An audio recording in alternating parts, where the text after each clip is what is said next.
여러분 안녕하십니까? 포항 MBC 뉴스데스크입니다. 2017년 오늘 포항에서 지열 발전을 실증하다 촉발된 규모 5.4 지진이 어느덧 7주기를 맞았습니다. 지진 피해 위자료 소송에서 승소하면서 지난해 50만 포항 시민 대다수가 소송에 참여했는데요. 2심은 1년이 다 되도록 진전이 없자 포항 시민들이 재판 속행을 촉구하는 걸기대회를 열었습니다. 김기영 기자가 보도합니다.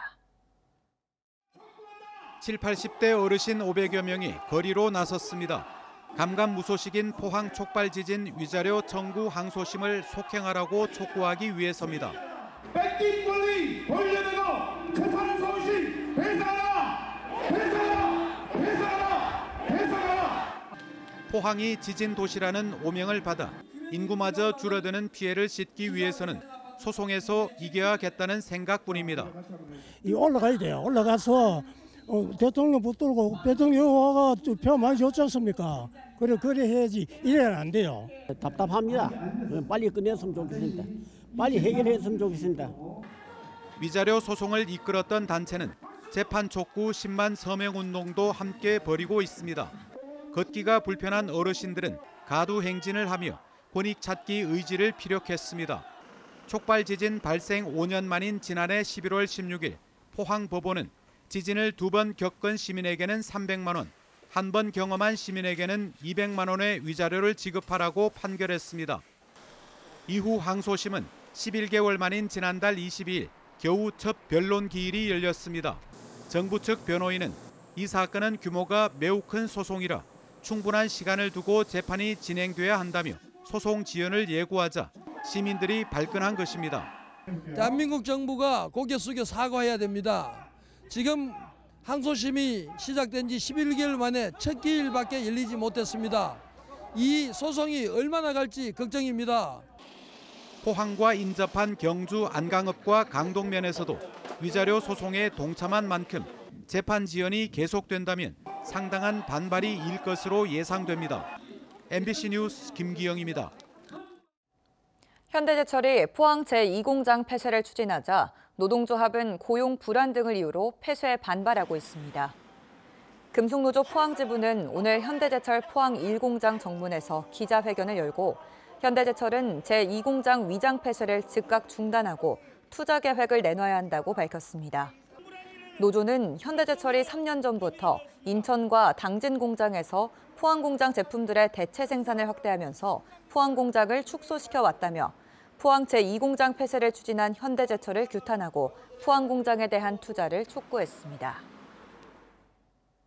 이강덕 포항시장이 최근 언론 보도를 통해 불거진 2022년 포항시장 선거 과정의 공천 개입 논란과 관련해 입장을 밝혔습니다. 현재 해외 출장 중인 이 시장은 페이스북을 통해 당시 공천 후보자 신분이었던 저로서는 도당위원장과 당대표 사이의 사안은 알 수 없는 일이었습니다라고 전제하고 중요한 것은 흔들리지 않고 현명한 선택을 해주신 시민 여러분과의 약속을 지키고 포항의 발전을 위해 최선을 다하는 것이겠지요라고 말했습니다. 이제 수능 시험은 끝이 났지만 수험생들은 아직 긴장의 끈을 놓을 수 없습니다. 경북대학교를 비롯한 대부분 대학들이 면접이나 대학별 고사를 실시할 예정이어서 본격적인 대학 입시에 막이 올랐기 때문인데요. 앞으로 수험생들은 어떤 입시 전략을 세워야 할지 신병철 기자가 알아봤습니다. EBSI와 종로학원 등은 오늘 수험생의 가채점을 토대로 등급 컷을 발표했습니다. 국어는 작년보다 2개에서 4개, 수학은 한 문제 정도를 더 맞춰야 1등급을 얻을 것으로 예상됐습니다. 표준 점수 최고점은 국어의 경우 EBSI는 139점을 예상했고 종로학원은 136점으로 내다봤습니다.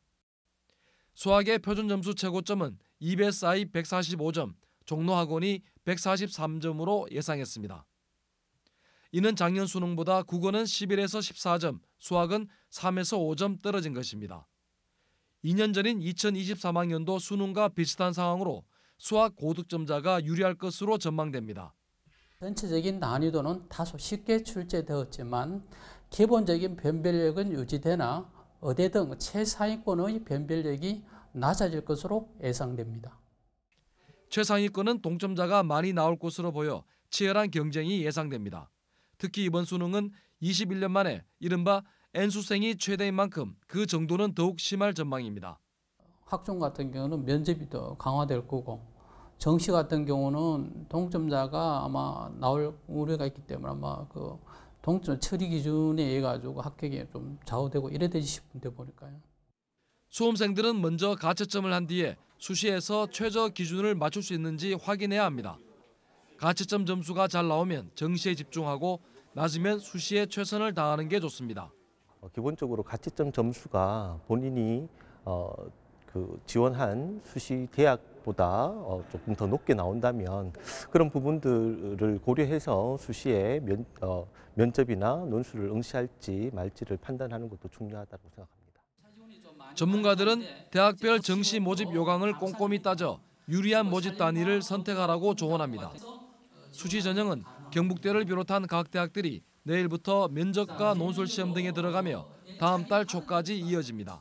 논술은 기출문제를 토대로 대학별로 제시하는 답안 형식에 맞춰 제한된 시간 안에 맞춰서는 연습을 하고 면접은 지원대학의 면접 유형을 파악하고 예시 질문 및 답안을 만들어 구술 연습을 하는 게 좋을 듯합니다. 수능 성적은 다음 달 6일에 수험생에게 전해지고 수시 합격자는 다음 달 13일까지 발표됩니다. MBC 뉴스 신병철입니다. 경주 한우와 농축수산물 한마당 축제가 오늘부터 17일까지 황성공원 타임캡슐 광장에서 열립니다.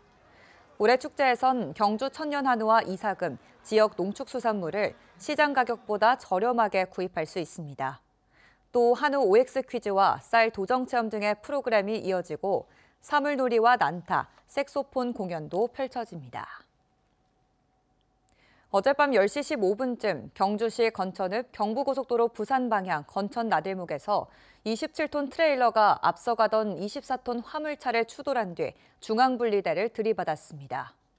이 사고로 50대 트레일러 운전자가 머리를 크게 다치고 60대 화물차 운전자가 뇌진탕 증상을 보여 병원으로 옮겨졌습니다.